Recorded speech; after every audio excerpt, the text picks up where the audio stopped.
here again, back with another video. Today I'm just going to be talking about the waiting period. When you're applying to grad school, all of your applications aren't in, and then you're just waiting.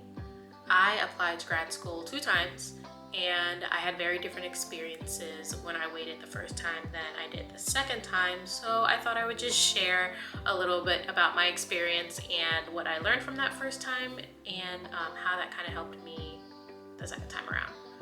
So the first time I applied, I was really stressed out, but I sent in all my applications, and I had some issues with like the final application actually being turned in.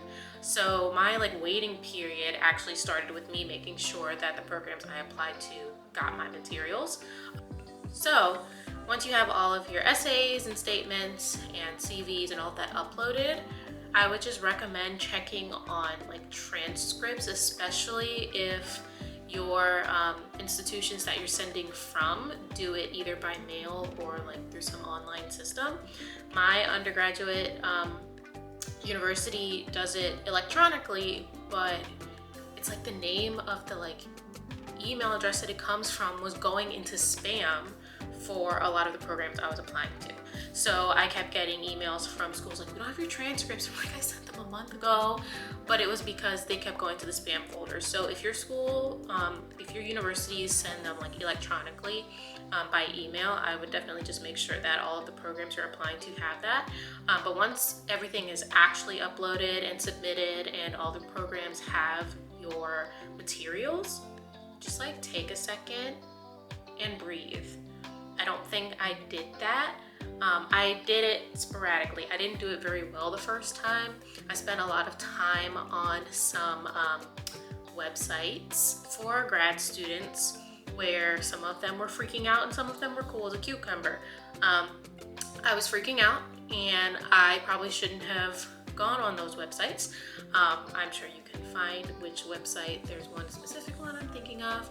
I'm not gonna name it, but I'm sure you can find it, where grad students or applicants are kind of just commiserating together, and for some people it helps them, and for others it gets you in a complete spiral.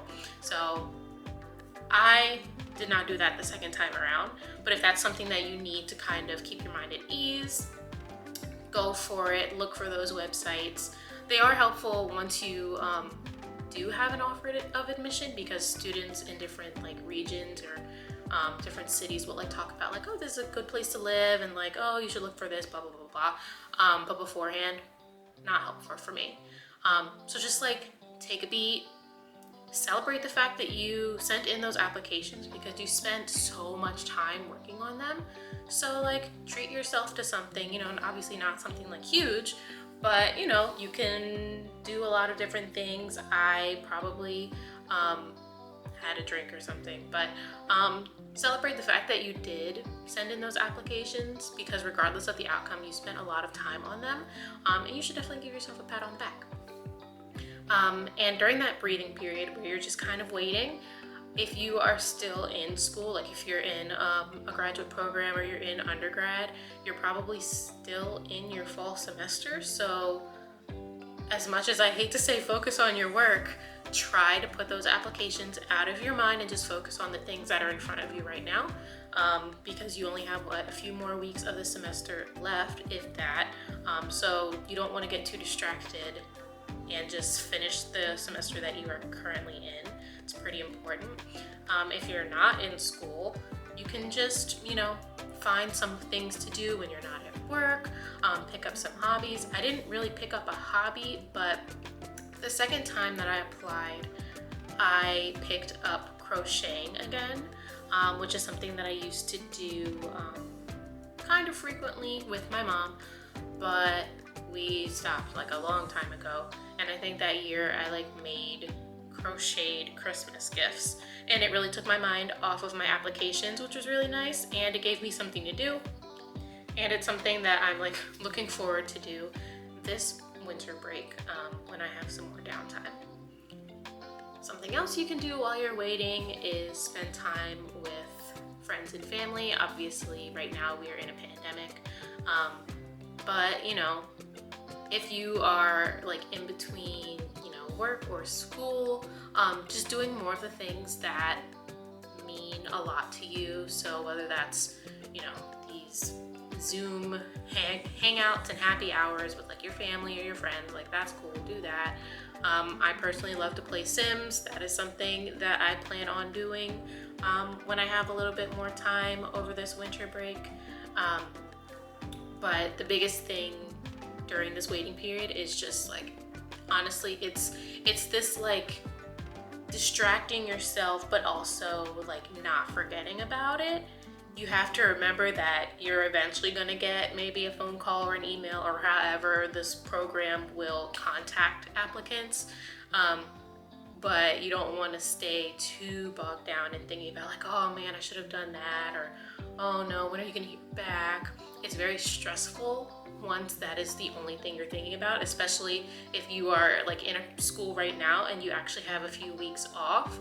You don't want to spend your whole break stressed out about when you're going to hear back from programs. You just don't. And depending on the programs you're applying to, you might hear back at different rates.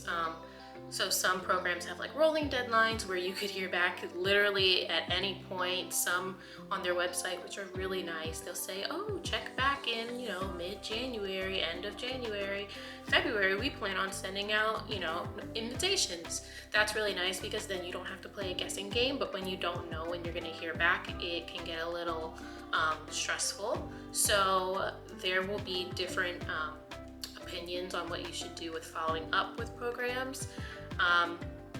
Obviously it's going to depend based on your field, or even the type of program you're applying to, like when to expect some kind of notification. But be very intentional about any kind of follow-up emails or phone calls that you send to the program. They just got all of their applications in, or they're about to, and they are going to have to go through all of them. So they need some time to go through it, just the way that we needed time to actually do them. So just like give them a second to kind of figure that out. And I don't know if programs are like changing things because of everything being virtual. A lot of programs are probably going to have virtual interviews. I know that my program is, but I don't know if that changes their timeline at all. It might, who knows, it might not. But if you are thinking of reaching out to programs, you can, but just be very intentional about it. And when you do send those emails or you call, it's an inquiry. Don't demand answers because half the time they don't have answers for you anyway. So just keep that in mind. But overall, I think it's really important to remember that regardless of how many schools you apply to, what programs you apply to, what degree it is, blah, blah, blah, you have already done a huge part when you decided to apply. You did all those statements, and so many schools ask for statements. Some of them are really similar and some of them are so different, and you've put in so much work. So just give yourself the time to like relax and just enjoy the things that you enjoy before you start hearing back from those programs. Because once you start hearing back, you know, the frenzy, the, oh, I have these interviews, and oh, I didn't, you know, it's just a lot. So give yourself a second to just take it all in, relax, enjoy, you know, the weeks or potentially a couple of months. Some schools don't even start reaching back out until February, so it might be a while. But just enjoy this time that you don't have to focus on it, and you should be good to go. But this is just a quick video I wanted to put together since it's been a while. But I'll be doing an end of the semester check-in since my semester ends in a couple of weeks. So look forward to that, and I will catch you later. See ya.